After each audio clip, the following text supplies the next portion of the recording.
Bismillahirrahmanirrahim. Assalamualaikum dan selamat pagi. Okay, boleh lagi sekali tak? Selamat pagi. Okey, nama diberi Nurniswa Fatini binti Jusoh. Sebelum tu saya nak mengucapkan ribuan terima kasih kepada mentor kesayangan saya iaitu N. Hamam, Firzul, Sifu Victor dan Erna, senior abang saya Mael Kodi dan Arisha Syarul dan juga tidak lupa kepada Mami Papi. Okey, saya sebenarnya bermula pada tahun 2020 waktu permulaan pandemik yang mana saya merupakan seorang suri rumah dan terdesak. Sangat terdesak. So jadi saya bermula dengan mobile spa yang mana dijanjikan dengan income RM100 satu jam.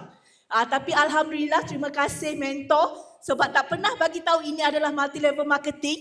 Jadi saya terjebak dan bila terjebak ni alhamdulillah dengan bimbingan dan didikan saya berjaya mendapat income 5 angka.